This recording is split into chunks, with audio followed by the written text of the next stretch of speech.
Hello students, welcome to Optics lecture series by Pandit Deendayal Petroleum University. This is Dr. Sheetal Rawat. We will be carrying forward with the second lecture today.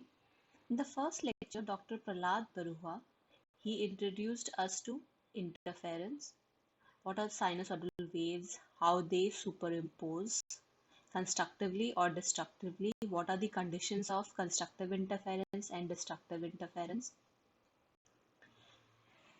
For the constructive interference, the path difference need to be in the integral multiple of lambda, whereas for the destructive interference, the path difference between two waves should be around n plus half lambda. Today, in this lecture, we will be discussing about the interference by the division of wavefront and in double slit experiment.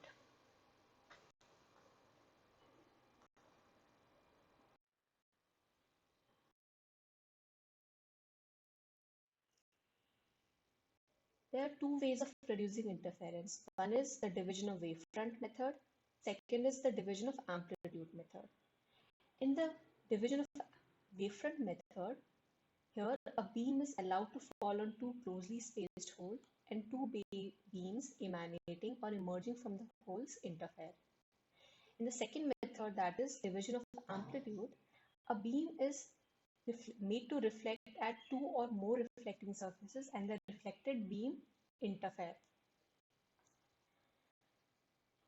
It is also possible, other than just two beams, it is also possible to observe interference by multiple beams. The extraction of information from the interference patterns. This technique of measuring different characteristics is known as interferometry. We know how to calculate the resultant amplitude. Now, from the resultant amplitude, how can we calculate the intensity? Let's just have a look. Let the displacement produced by the two sources S1 and S2 be Y1 and Y2, where the phase difference between them is phi. Y1 is given by A cos omega t, where A is its amplitude. Both have same amplitudes. Y1 plus Y2 will be the resultant wave.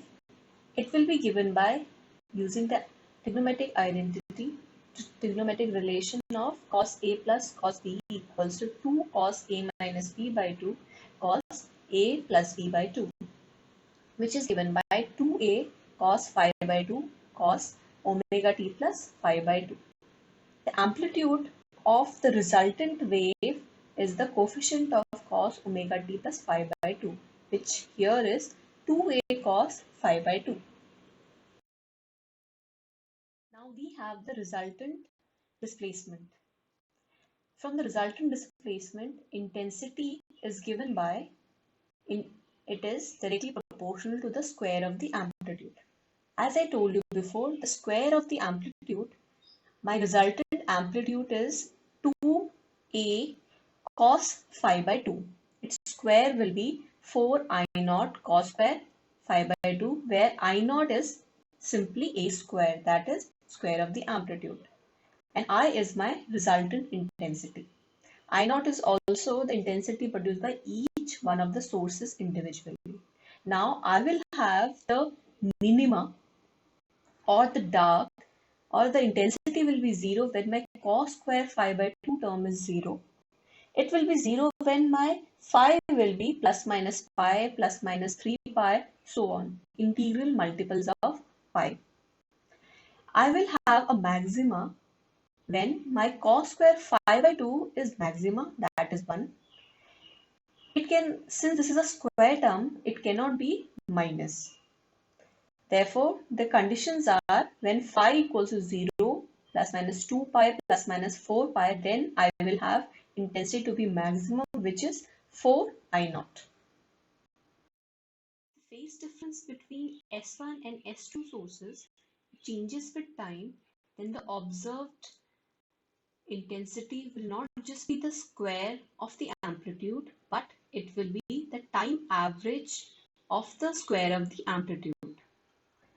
One thing is to be noticed is that function has to be a function of time. Time average of a time dependent function is usually given by these brackets. These brackets equals to 1 by tau, total time for which average has to be taken out, integral of the function with the lower limit as minus tau by 2 to upper limit as tau by 2, where tau is the time over which the averaging is carried out.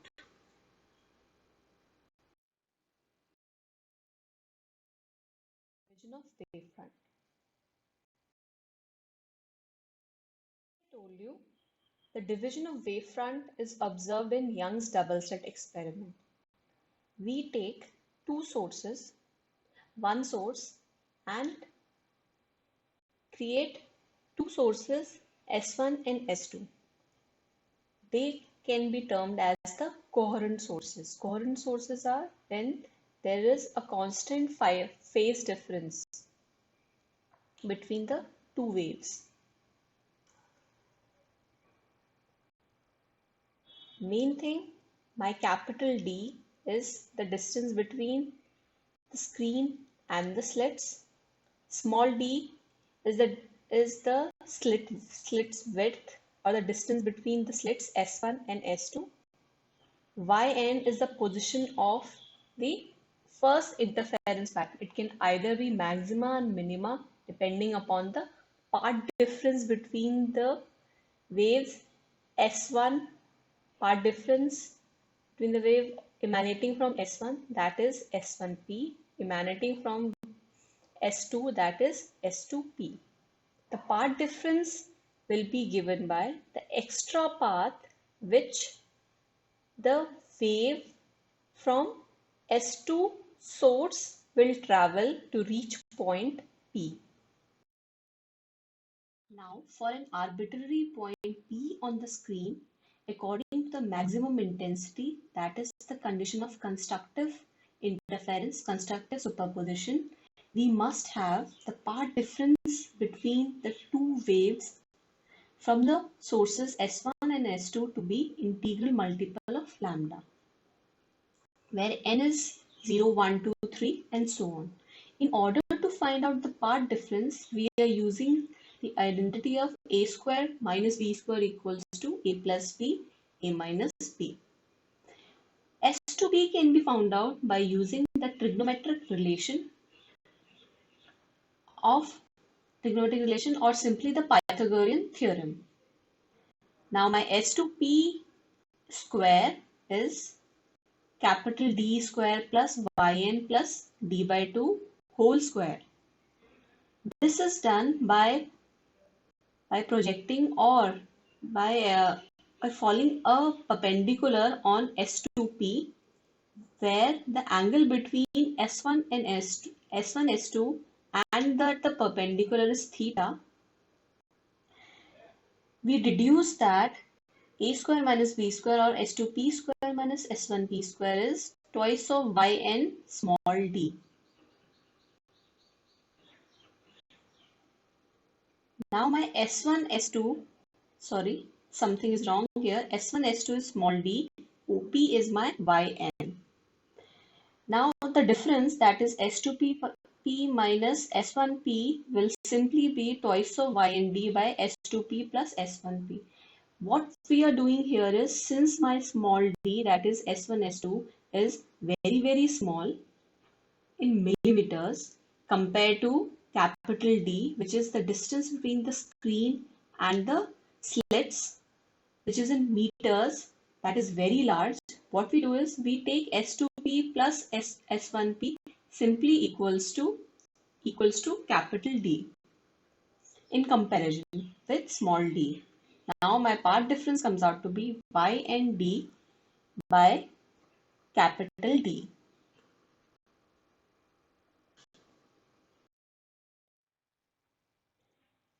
And the position of the first bright fringe, that is yn equals to n lambda d upon small d. The distance or the difference between two consecutive bright fringes or dark fringes will be my fringe width, which can be calculated as beta equals to yn plus 1, two consecutive fringes yn and yn plus 1. This is the fringe width, which by solving we get beta equals to lambda capital D by small d. As you can see from the fringe width expression that it is independent of the n factor. That is, fringe width is always constant in the interference pattern, in the double slit interference pattern. Further, let's just take an example of the double slit arrangement where your D, distance between the two slits, is given by your distance between the screen and the slits, is also given. Lambda, the wavelength of light that is causing interference, is given, and distance of the first superposition, that is interference, is given to, that is 2.00 centimeters. What you need to do is you need to find out the path difference delta for the rays from which two slits arriving at point P. P is the position whose position is given to you as 2 centimeters from the origin. Secondly, you need to express this path difference in terms of lambda. Thirdly, you need to tell whether this point P, which is at a distance 2.0 centimeters from the origin, corresponds to maxima, minima, or an intermediate condition. The solution is the path difference can be calculated as delta equals to d sine theta when you drop a perpendicular from S1 on the S2P line. Since the distance between the slit and the screen is very large compared to the distance between or the position of the first meeting of two waves, then it can be approximated to be tan theta, which is y by L from the Pythagorean theorem. Delta comes out to be dy by L, which is 2.5 10 to the power minus 6 meters. This is the path difference between the two waves reaching point P on the screen. Now, in order to write path difference terms of lambda, what we do is we calculate what is the integral multiple of that. It is around 3. Therefore, as you can see from the condition of constructive interference, that is the maxima condition, that if the path difference is the integral multiple of lambda, then we sure have a maxima, which answers our third part. That is, the path difference is an integral multiple of lambda or wavelength, then the intensity at point P is a maximum. Now, coming back to the double slit interference, we will now look at how can we calculate what is the intensity distribution of the interference by two slits looks like. For that, we will be calculating the total instantaneous electric field E at a point P, which is at a distance y from the origin on the screen, which is in turn equal to the vector sum of the two sources, that is S1 and S2, which is E equals to E1 plus E2. On the other hand, the Poynting flux S is proportional to the square of the intensity. Flux S is basically nothing but the intensity.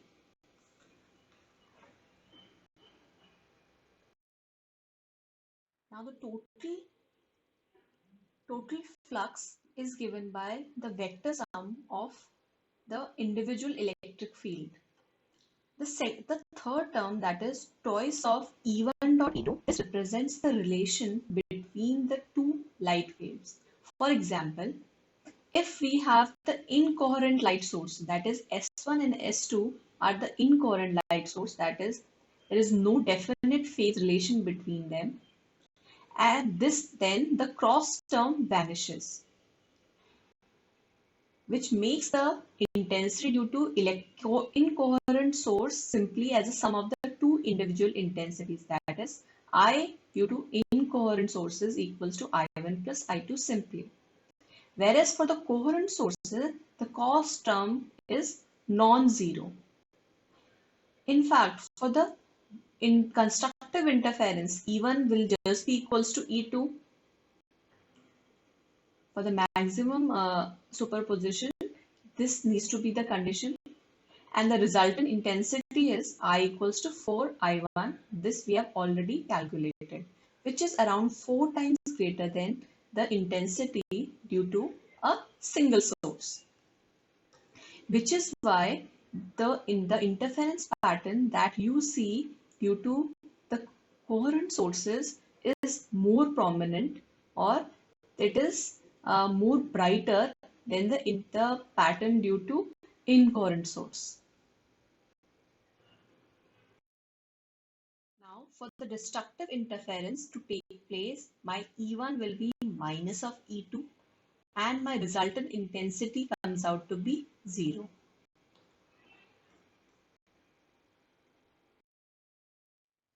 Supposedly, we take E1,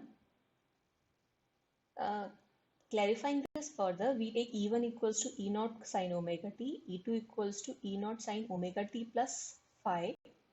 Then my resultant total electric field vector, simply E1 plus E2 equals to twice of E naught cos phi by 2 sine omega t plus phi by 2. One thing I would like to tell you is there is a relationship between part difference and phase difference, which is given by part difference equals to, or the phase difference equals to phi equals to 2 pi by lambda delta.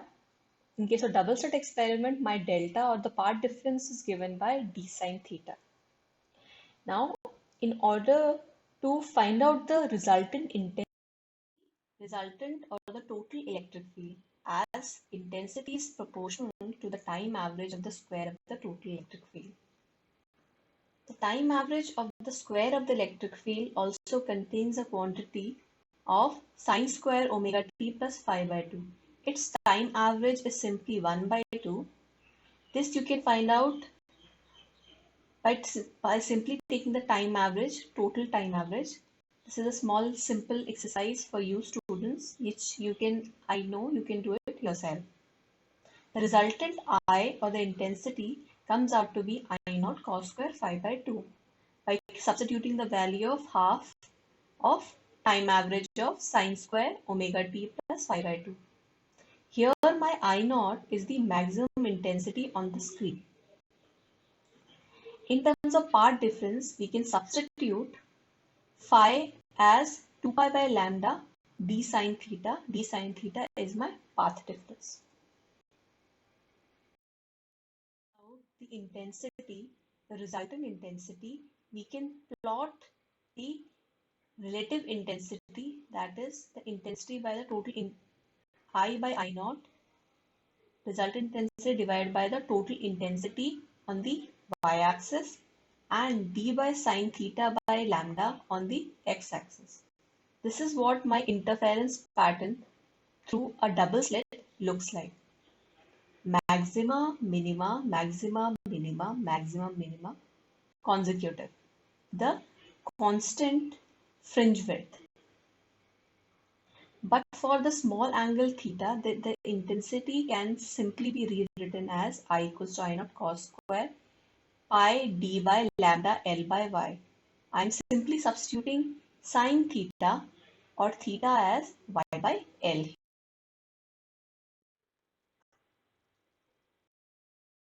Let the three waves emerging from the slides be E1, E2, E3 in terms of electric field vectors, and the phase difference between them is phi. Between first and the third will be automatically be 2 phi. Using the trigonometric identity, we will be vector adding all these, that is sine alpha plus sine beta equals to 2 sine alpha minus beta by 2 sine alpha plus beta by 2. First, adding E1 and E3, we get twice of E0 cos phi sine omega t plus phi. Similarly, the total electric field will be adding the E2 here. First, E1 and E3 were calculated to make the calculations. The resultant electric field or the total electric field will come out to be E0 1 plus 2 cos phi sine omega t plus phi. As we discussed before, my intensity will simply be the time average of the square of the amplitude. Here, electric field vector. Now, intensity comes out to be after taking the time average of the time dependent function, which here is sine square omega t plus phi, whose value will be 1 by 2, as I told you earlier. It comes out to be E0 square 2, 1 plus twice cos phi whole square.